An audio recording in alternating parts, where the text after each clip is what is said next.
la crise que nous passons actuellement. Ce n'est pas quelqu'un d'autre. Parce que M. Kabila a eu 5 ans pour préparer les élections. Pour que soit l'alternance à travers sa personne puisse se faire. Parce que Jean-Claude Wemba dit toujours, ce n'est pas forcément que l'opposition gagnera les élections demain.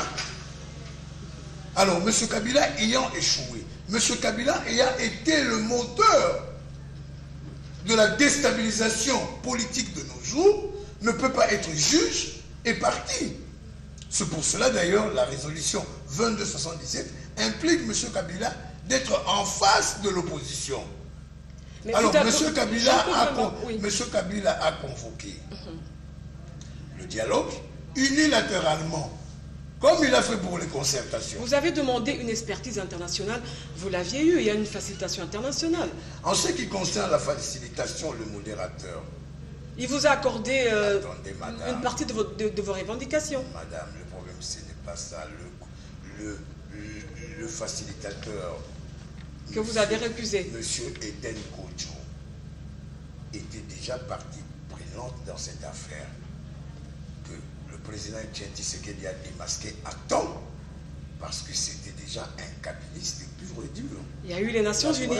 Vous direz quoi des Nations Unies qui étaient là? Les Nations Unies sont arrivées, mais M. Eden Kodjo avait déjà commencé à placer le puzzle par rapport à l'avantage sur les kabylistes kabylies dans la grande dynastie kabilistique kabylienne. Donc à partir de ce moment-là, nous ne pouvons pas y aller. La preuve, nous, on n'est pas trop exigeant de la façon dont vous êtes en train de le dire. M. Kabila est parti à Luanda, au sommet des CIRGL.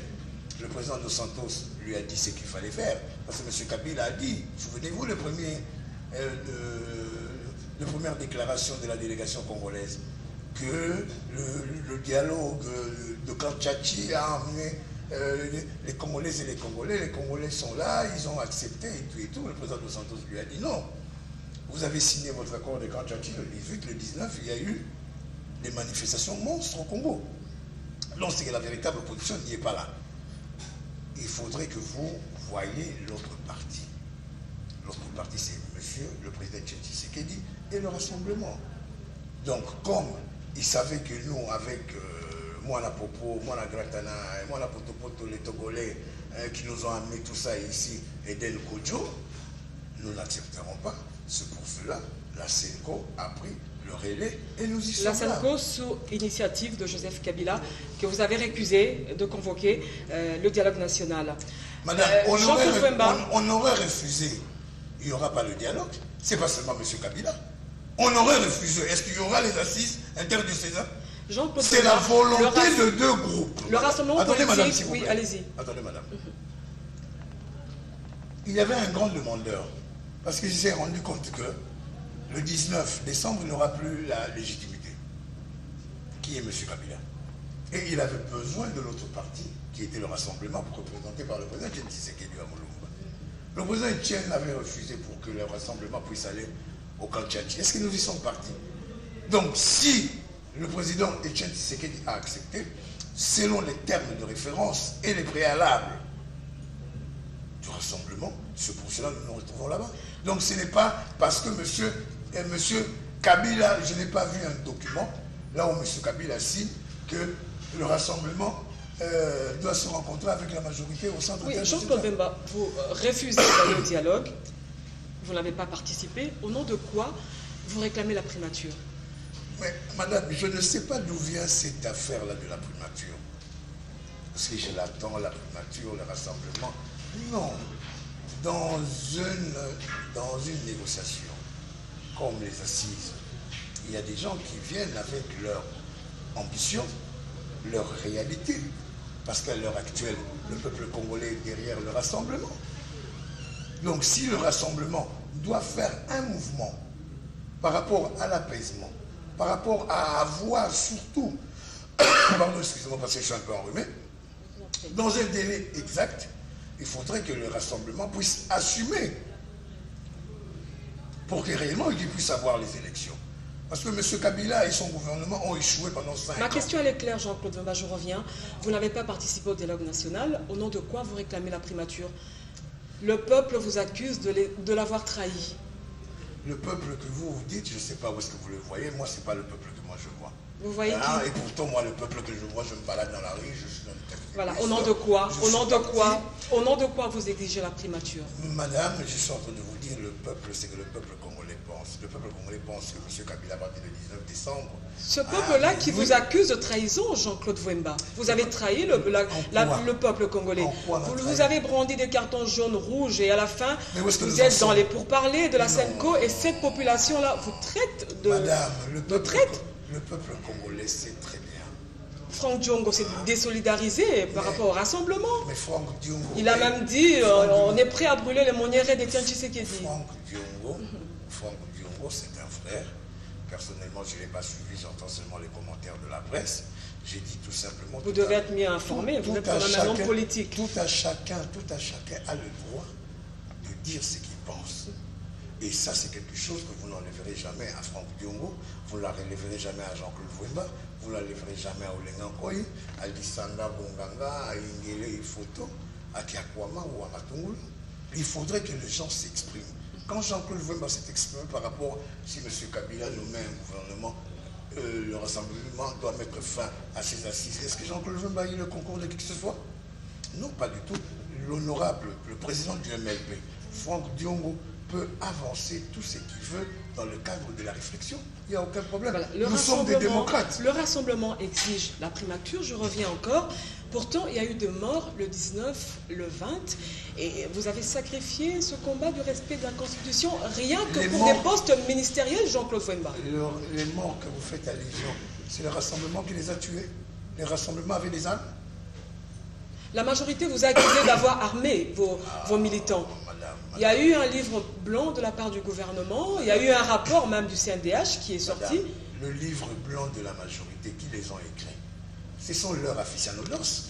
Il faut arrêter certaines choses. Mais pourquoi croire à ce que le rassemblement dit? Tout ce qui est vidéo, tout ce qui est, comment on les appelle là, sur les réseaux sociaux. Vous avez-vous vu des militants, ou bien des Congolaises et des Congolais qui tiraient sur la police? Non, c'est sérieux quand même. Ce sont des gens qui sont morts par des balles létales. Donc il ne faudrait pas commencer à dire qu'un livre blanc... Qui a cru à ce livre blanc? Le président de la CENI, Corneille Nangaa, a lancé le processus d'enrôlement des électeurs, je crois c'était hier, dans les 12 provinces. Et il a été clair, il a dit que le calendrier électoral aura comme soubassement l'accord politique signé à la Cité de l'Union africaine. Mais ce n'est pas d'aujourd'hui que M. Nangaa est en train de le dire. M. Nangaa le dit depuis longtemps.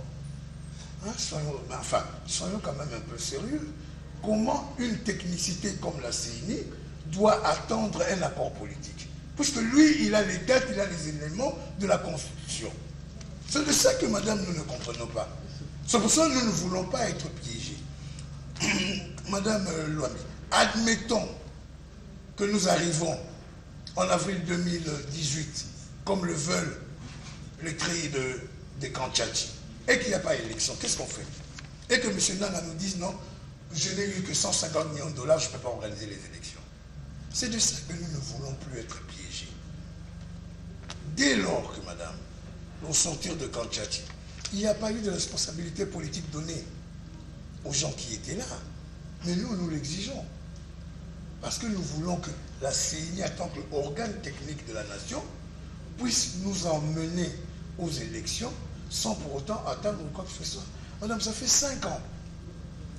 Depuis 2012 jusqu'à ce jour, chaque année, 250 millions de dollars sont à la rubrique CENI. En 5 ans, ils ont eu 61 millions de dollars. Sur le 1 milliard 250 millions de dollars, tout simplement pourquoi? Parce qu'il y a eu d'autres projets qui ont commencé à croître. Et d'ailleurs, aujourd'hui, madame, même les gens de la majorité à l'Assemblée nationale commencent à nous donner raison. Sur les redditions de comptes que monsieur le ministre des Finances nous a amené, madame, 58 projets exécutés qui n'étaient pas budgétisés. Sur les 58 budgets, madame, il y a des écoles, au moins 1 milliard pour 1000 écoles. Il y a des écoles, madame, avec 6 bâtiments à Selembaou, 1 500 000 dollars. 6 bâtiments, même pas électrifiés, Il n'y a pas les ordinateurs. Il faudrait nous apporter des preuves, Jean-Claude Wemba. Madame, vous avez un correspondant. Votre parole n'est pas une parole d'évangile. Vous avez un correspondant. Nous avons évolué, Jean-Claude Wemba. Vous avez un correspondant. Est-ce que les assises de la SENCO, initiées par les princes de l'Église, remettront en cause les assises de la Cité de l'Union africaine? La plénière qui a eu lieu et que même le député du groupe parlementaire UDPS et allié, l'honorable Papi Nyango, est en train de déposer une plainte contre le ministre de Finances et le gouvernement, tout simplement parce que Madame Rare, le Cour de compte au monde, puisse refuser d'avaliser les redditions de comptes d'un pays, tout simplement parce qu'il s'est rendu compte que tout ce qui était prévu dans le budget national n'y était pas. Donc, je vous dis, Madame, permettez-moi, la c'est ma question, RTVS, une grande chaîne, vous avez un correspondant au Parlement, demandez-lui, il va vous donner le preuve. Je vous dis tout simplement, si nous y sommes à l'intérieur... Permettez-moi de poser ma question. Mais je voulais vous répondre. Non, vous avez quand même suffisamment parlé. Il y a une question que je vous ai posée à laquelle vous n'avez pas encore répondu. Est-ce que les assises initiées par les princes de l'Église pourront remettre en cause les assises, le dialogue plutôt de la Cité de l'Union africaine? Mais madame, ce dialogue de Kamchachi n'existe plus dès lors que les assises sont là. Si c'était le cas, il n'aurait même pas besoin que nous nous retrouvions en face. Dire ce que j'attends de ces assises du centre interdiocésain de Kinshasa, comme vous le dites, conduit par les prêtres de l'Église, j'attends sincèrement pour que ça puisse aboutir sur des bonnes nouvelles par rapport aux Congolais et aux Congolais. Mais dire si ça, bon, enfin, vous savez, bon, quand Tchatchi, c'est une parenthèse, comme les concertations, on a l'habitude, madame. Le rassemblement souhaite que les discussions directes avec les évêques de la SENCO ont débuté justement ce 15. Pourquoi avoir choisi seulement le 15 décembre 2016?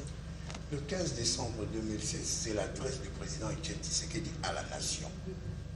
Le peuple congolais attend le président Etienne Tshisekedi pour qu'il puisse informer, guider, proposer le chemin de la vérité du peuple congolais. Si dans le cas contraire, il y a un retard d'une journée, ça peut arriver.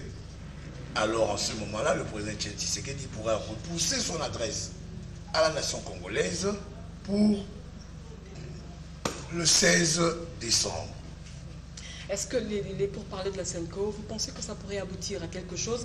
Parce que si je lis vos revendications, il y a la dissolution de l'actuel CENI, le Sénat, le Parlement tombe. Est-ce que ça pourrait résoudre la crise? Est-ce qu'un tête-à-tête entre Joseph Kabila et Etienne Tshisekedi pourrait résoudre les choses? En ce qui concerne la CENI, madame, c'est le bureau de la CENI qui doit tomber parce que c'est un bureau qui est kabiliste et kabylé dans la grande dynastie kabilistique. Il y a aussi des membres d'opposition. La CENI est une institution d'appui à la démocratie, elle est vraiment apolitique. Madame, vous le savez, il y a vos membres dedans. Les membres qui ont été désignés par la majorité présidentielle continuent leur relation avec leurs membres. Les nôtres, madame, c'est depuis longtemps qu'ils nous ont déjà souhaité à dire yo. Donc ça, c'est pour vous dire, madame, qu'il est tout à fait normal, après des grandes assises comme ça, qu'on puisse envoyer les gens à qui vous avez confiance, madame. Donc c'est de ça que je suis en train de vous dire. Là, ça serait seulement le bureau de la CENI, mais pas l'équipe technique, l'équipe scientifique qui sont en train de faire par rapport aux enrôlements et tout cela. Donc, ça ne prendra même pas 5 jours, madame, pour les remplacer. En ce qui concerne l'Assemblée nationale et le Sénat, ça doit continuer parce qu'il doit y avoir des lois qu'on peut utiliser, d'ailleurs en commençant même par la loi électorale, qui doit revenir au Parlement pour que ça puisse être adopté et promulgué au journal officiel. Voilà ce qu'on est en train de dire, parce que ce que nous ne voulons pas, c'est ce qu'il puisse y avoir une personne, M. Kabila ou X ou Y, à la tête de la nation pour nous conduire aux élections et que nous puissions faire 10 ans sans élection. Nous allons conclure. J'aimerais avoir une réaction. Dans un article paru à Jeune Afrique, Edem Kodjo a dit exactement ceci. Si Tshisekedi veut me détruire, je veux le démolir. Une réaction par rapport aux propos d'Edem Kodjo. Madame, vous savez, ce monsieur-là, parce que vous, les jeunes, vous ne le connaissez que d'aujourd'hui. Ce monsieur-là, il y a 40 ans, c'est lui qui a fait partir le Maroc de l'unité africaine en invitant Mano Militari, le Polisario, qui était une branche rebelle du Maroc. Monsieur Eden Kodjo a travaillé avec monsieur Eyadema. C'est le même monsieur Eden Kodjo qui aujourd'hui est venu chez nous pour venir nous troubler. Quelqu'un qui, soi-disant, venait de terminer un dialogue, une tentative de réconciliation des Congolaises et des Congolais, à peine une semaine, se rendant compte qu'il a été désavoué par même la personne qui voulait aider, qui est M. Kabila, et qui se réfère aujourd'hui à la SELCO.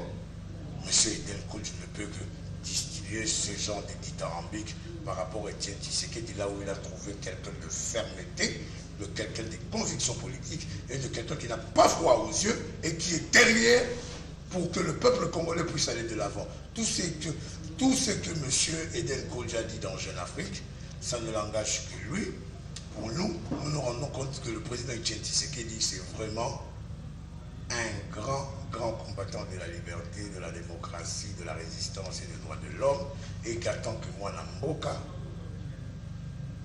Mokolompa, félicitations. Le 19 décembre, date fatidique, c'est la fin du mandat du président de la République. Qu'est-ce que le rassemblement va faire après le 19 décembre? Mais, madame, le 19 décembre, tout d'abord, c'est une journée de fierté pour le peuple congolais. Tout le peuple congolais, nous allons maintenant rendre hommage à cette constitution qui nous a valu plus de 10 millions de morts, madame. C'est cette constitution qu'aujourd'hui, on doit se retrouver pour que l'alternance puisse avoir lieu.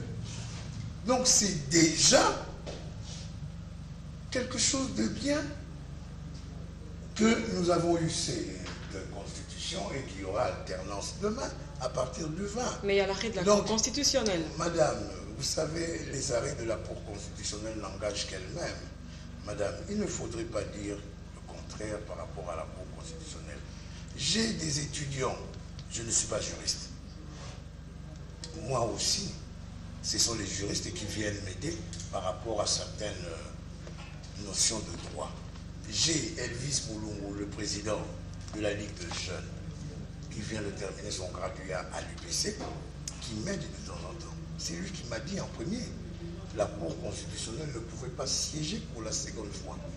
Parce que dans leur règlement intérieur, ils doivent être 7 pour motiver n'importe quel arrêt. Mais celui-là, ils étaient à 5, madame. Donc, 4 conseillers de la Cour constitutionnelle ne sont pas venus. Et curieusement, parmi les 4, ce sont les grands professeurs d'université qui se sont rendus compte au premier arrêt. Je parle de l'arrêt de la Cour constitutionnelle, l'article 70, qui dit que Joseph Kabila reste en fonction jusqu'à l'installation du nouveau président élu. C'est de cet article. Madame, je suis en train de vous dire, en ce qui concerne la Cour constitutionnelle, de grâce, nous ne pourrons pas être commencés. La décision de la Cour, de toute façon, elle est irrévocable, vous le savez. C'est la Cour des cours. Une décision peut être irrévocable, comme le second arrêt, là où ils étaient à 5, au lieu d'être à 7, et que c'est passé. Madame, dès lors que ce sont des nominations politiques, ça devient dangereux. Vous n'avez pas répondu à ma question. Le 19 décembre, date constitutionnelle de la fin du mandat du chef de l'État. Du second mandat du chef de l'État. Qu'est-ce que le rassemblement va faire malgré l'arrêt de la Cour constitutionnelle qui dit que Joseph Kabila reste en fonction jusqu'à l'installation du nouveau président élu? Le 19 décembre. Est-ce que vous ne serez pas en contradiction avec la Constitution? Vous n'allez pas la violer? L'article 64, alinéa 2. Allez-y. Madame laissez-moi répondre. Luamba, pardon.